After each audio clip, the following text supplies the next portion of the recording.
গ্রামে লোডশেডিং নাই, যেটা হয় আমাদের পল্লী বিদ্যুতের লাইনগুলো অনেক লম্বা লম্বা। কোথাও যদি ফল্ট হয়ে যায়, বিদ্যুৎ ট্রিপ করলে ওই ফল্ট লোকেট করতে তার টাইম লাগে, সেই জন্য বিদ্যুৎটা আসে না। আবার লাইন ঠিক হয়ে গেলে বিদ্যুৎ চলে আসে। কিন্তু সামনে গরম পড়লে লোডশেডিং হবে কি হবে না? তুমি এখান থেকে বেরিয়ে গেলে তুমি বাঁচবে না মরে বলতে পারবা না, আপনাদের কি বলতে পারবে কিনা? সেটা তো আলাদা বিষয়। না, এটা আলাদা বিষয় না। এটা তো মিলে না। Please listen to me. 2টা মাস গেছে আতলাটি হ্যাঁ নষ্ট করলো বাংলাদেশের। কিতা কইলো কারেন্ট থাকে না বেটা মিনিটে কথা কন না গেলে ঠিক না বেটে তেলের লেগে ঘুরতে ঘুরতে কমর বেহা হয়ে যেতেছে গা। এই ব্যাপারে কোনো আওয়াজ নাই। মব ভায়োলেন্সের সম্রাট এখন ঘুমাই রইছে। মব ভায়োলেন্সের সম্রাট আছে একজন, এটা কয়েকদিন পরে কমু 27 তারিখ প্রেস ক্লাবে যায় কমু। আরে আমার মতন পাগল গেলে তো সারছি নি বেটা, কোনো বেটা হিসাব করে কথা কইলাম রে। আরে বেটা জীবনে আছে কি? রাগ করেন না, আমার সাথে রাগ করেন না। মুখে ইসলাম আছে, ভিতরে মুনাফিকি করবা। তোমার মতন লোকের ট্যাক্স দেওয়ার সময় তো আমার নাই। মুখে যা অন্তর তা থাকতে হবে। লেবাস দেখলে মনে হয় আল্লাহর ওলি।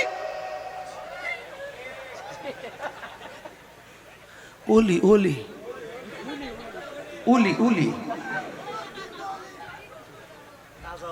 খালি সুমাসুমি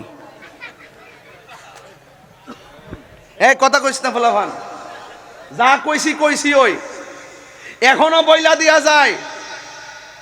ইসলামের ম্যান্ডেট নিয়ে খেলাফতের বুলি আউরিয়ে এসির বাতাসে বসে বসে নিজের স্বার্থ হাসিল করার জন্য যারা কথা বলতেছে, আমরা সব বুঝি। তাদের কাছে আমরা ইসলামকে লিজ দেই নাই। এই বাংলাদেশে একমাত্র নিরাপদ ওই ইসলাম প্রিয় মানুষের কাছে, এই দেশে যারা হলো সুন্নাত ওয়াল জামাত।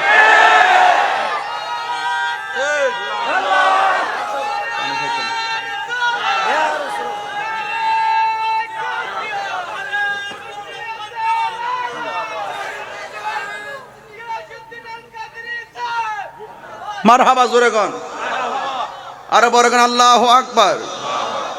আমরা খুশি না বেজার? সবচেয়ে খুশি আমরা নবী পাইছি। কি পাইছি? এরপরে আমরা আর কোনো প্রাপ্তি আলহামদুলিল্লাহ।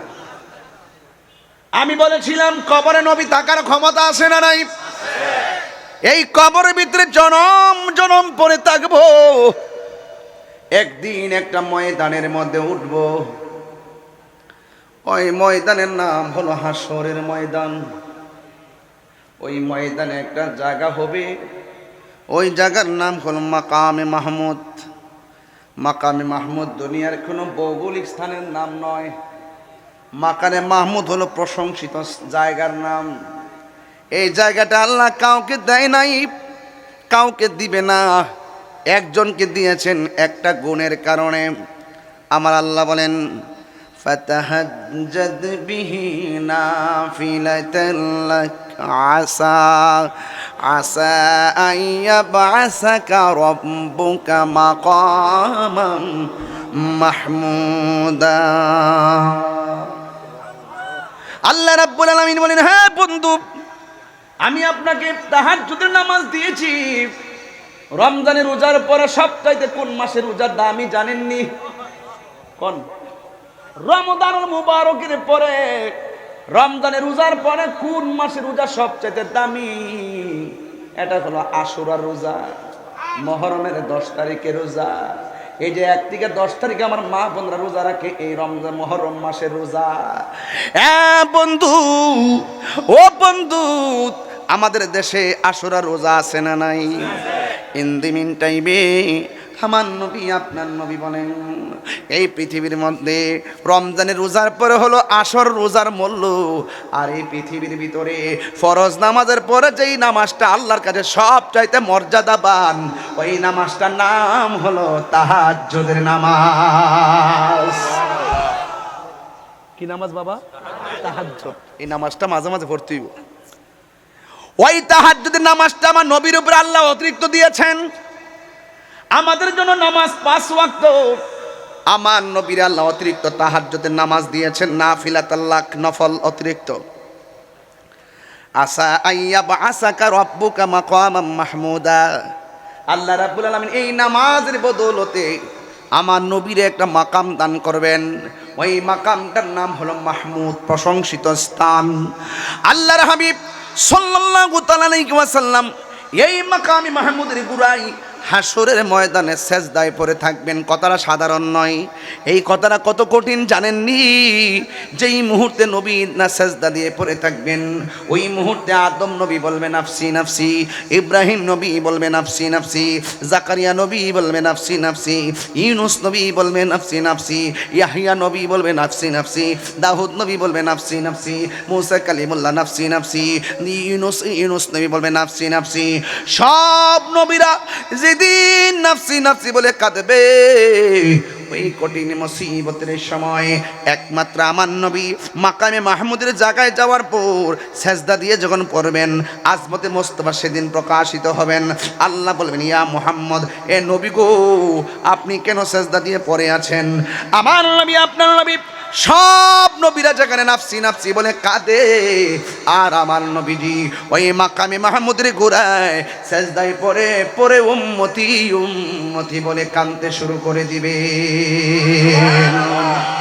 আমার নবী, আপনার নবী উম্মতি উম্মতি বলে কাঁদবে। কেন? তাহিরি ব্রাহ্মণ বাড়ি থেকে আইসা এত বড় গলায় কথাগুলা কইছে জানেননি? একটা মাত্র কারণে, যখন দেখি মানুষটার মুখে দাঁড়িয়ে আছে, যখন দেখি মানুষটার মাথায় পাগড়ি আছে, যখন আমার মতন মাইক ধরে ধরে বলে হাসরের ময়দানে নবী সুপারিশ করতে পারবে না, নবী নাকি নিজের গুনার জন্য নিজে পেরেশান হয়ে থাকবে, এই কথা যখন আমার কানে শুনি, তখন আমি আর জীবনে তোয়াক্কা করি না। জীবনে আছে কি আর হারাবই কি, হারাবার ভয় কি? নবী আছে, সব আছে, নবী নাই কোনো দাম নাই।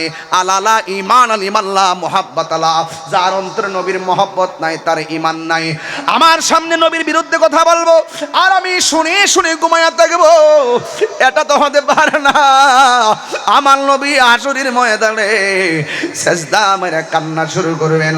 উম্মতেরা হাঁটু পানির মধ্যে সাঁতার কাটবো, উম্মতেরা গিরা পানির মধ্যে সাঁতার কাটবো, উম্মতেরা কোমর পানির মধ্যে সাঁতার কাটবো, উম্মতেরা গলা পানির মধ্যে সাঁতার কাটবো। এই পানিটা দুনিয়ার কোন আগুনের পানির গরমের মতো না, এই পানিটা দুনিয়ার আগুনের চাইতে 70 গুণ গরম সেই পানিটা হবে। চোখের পলকে শরীর থেকে হাড্ডি থেকে গোশতগুলো আলাদা আলাদা হইয়া কঙ্কাল হয়ে যাবে। সেই মাঠটাতে কত কঠিন হবে। আমার নবী, আপনার নবী বলেন গায়ের মধ্যে কোনো কাপড় থাকবে না, উলঙ্গ অবস্থায় ময়দানে উঠবে, একদম উলঙ্গ অবস্থায় ময়দানে উঠবে। ও বন্ধুরি, মাথার হাত বিঘাত উপরে সূর্য থাকবে। সব নবীগণ উম্মতি উম্মতি নাফসি নাফসি বলে কাঁদবে, সব নবীর উম্মতগণ নাফসি নাফসি বলে কাঁদবে, আমরাও নাফসি নাফসি বলে কাঁদবো।